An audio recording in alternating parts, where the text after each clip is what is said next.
अमृतरूपी काव्याची पहिली प्राशन करण्यासाठी माझे चॅनल रसभरीत काव्य सबस्क्राईब करा. आज मी आपणास उन्हाळ्यातील दृश्य ही माझी स्वरचित कविता आपणापुढे सादर करणार आहे. पहा, आता उन्हाळा म्हटला, आता नुकताच आपला हिवाळा संपला, आता उन्हाळा सुरू झालाय. आता उन्हाळ्यात जसं आपण हिवाळ्यामध्ये अंगावर पांघरायला लोकरीचे कपडे, पण उन्हाळ्यामध्ये आपल्या अंगातून तशा घामाच्या धारा वाहतात, सूर्य असा तळपतो, कडक ऊन पडतं, सगळं म्हणजे असं वातावरण, उन्हाळ्याचं वातावरण म्हटलं म्हणजे कसं असं तापलेलं असतं. आणि आपण थोडंही वेळ असं उन्हात भटकलं तर कासावीस होतो. तर हे उन्हाळ्यातील दृश्य काय काय घडतं, काय काय होतं, तर ते मी माझ्या कवितेमध्ये आपणापुढे सादर करते. कारण आपलं नेहमीचे ऋतू आहेत, पावसाळा, हिवाळा, उन्हाळा, हे ऋतुचक्र सुरूच राहतं. आणि त्या ऋतुचक्राप्रमाणे आपल्या राहणीमानात, आपल्या खाण्यापिण्यात सगळे बदलच होतात आणि ते करावे लागतात. तेव्हाच आपल्या शरीराला पोषक असतो. आणि आपलं शरीर आपण ऋतुमानाप्रमाणे सांभाळायलाच पाहिजे. आपले आरोग्य सांभाळणं हीच आपली संपत्ती आहे. तर असंच मी उन्हाळ्यातील दृश्य आपल्यापुढे सादर करीत आहे. ते पहा, उन्हाळ्यातील दृश्य. उन्हाळ्याच्या कडक उन्हात काळी आई तापते, उन्हाळ्याच्या कडक उन्हात काळी आई तापते, पिकावर सगळीकडे जणू भकास दिसते. पिकाविना सगळीकडे जणू भकास वाटते.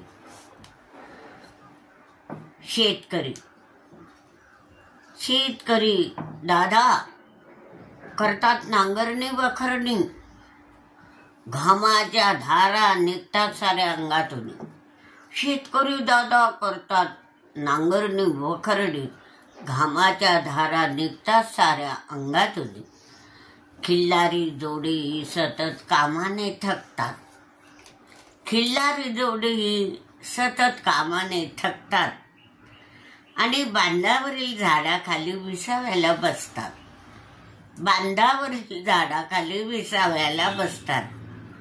गर्दनीन आणते डोईवर पतीसाठी भाकरी, गर्दनीन आणते डोईवर पतीसाठी भाकरी.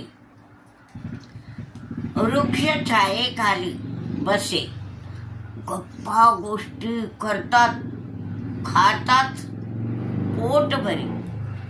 वृक्ष छायेखाली बसून गप्पा गोष्टी करीत खातात पोटभरी.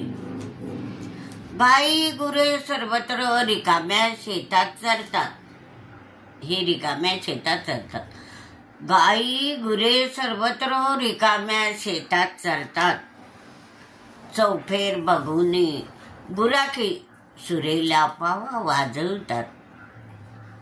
चौफेर बघून गुराखी सुरेली पावा वाजवतात. निंबा बाबडीच्या पाल्याने शेळ्या मेंढ्या खातात.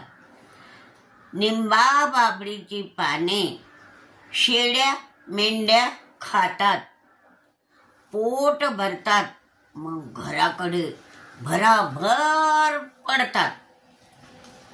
पोट भरताच घराकडे भराभर पडतात. साऱ्या शेतात बाया धस कचरा वेचतात, साऱ्या शेतात बाया धस कचरा वेचतात. आणि ठाई ठाई ढीक करून आकाडीने पेटवतात. ठाई ठाई ढीक करून आकाडीने पेटवितात. काही काही शेतात ऊसाचे तुरे झुलता डौलाने काही काही शेतात ऊसाचे तुरे झुलता डौलाने दूरवर दिसती बागायती पिके दूरवर दिसती बागायती पिके दाट हिरवळीने दूरवर दिसती बागायती पिके दाट हिरवळीने आंब्याच्या फांद्या लोंबकळतात खूप कैऱ्यांनी आंब्याच्या फांद्या लोंबकळतात खूप कैऱ्यांनी बघताशनी तोंडाला सुटते खूपच पाणी बघताशनी तोंडाला सुटते मग खूप पाणी रखवालदार तो हातात ठेंगा घेऊन बसतो रखवालदार आंब्याच्या झाडाखाली ठेंगा घेऊन बसतो कोणी आंब्याकडे कैरीला आलं की अंगावर धावतो कोणी आंब्याकडे कैरीला आलं की अंगावर धावतो कुठे कुठे विहिरीवर विजेची मोटार सुरू करतात कुठे कुठे विहिरीवर विजेची मोटार सुरू करतात आणि भर दुपारी मुले ठाण्यातील पाण्यात उड्या मारतात भर दुपारी मुले ठाण्यातील पाण्यात उड्या मारतात पक्षी वणवण भटकून दाणा दाणा वेचतात पक्षी वणवण भटकून दाणा दाणा वेचतात उन्हाने दमून झाडावर विश्रांती घेतात उन्हाने दमून झाडावर विश्रांती घेतात गुरे दिवसभर चरून झाडाखाली विसावतात गुरे दिवसभर चरून झाडाखाली विसावतात आणि वाटसरू पानपोहीचे माठ पाहून पोटभर पाणी पितात वाटसरू पानपोहीचे माठ पाहून पोटभर पाणी पितात असे हे उन्हाळ्याचे दृश्य चित्त वेधून घेते असे उन्हाळ्याचे चित्त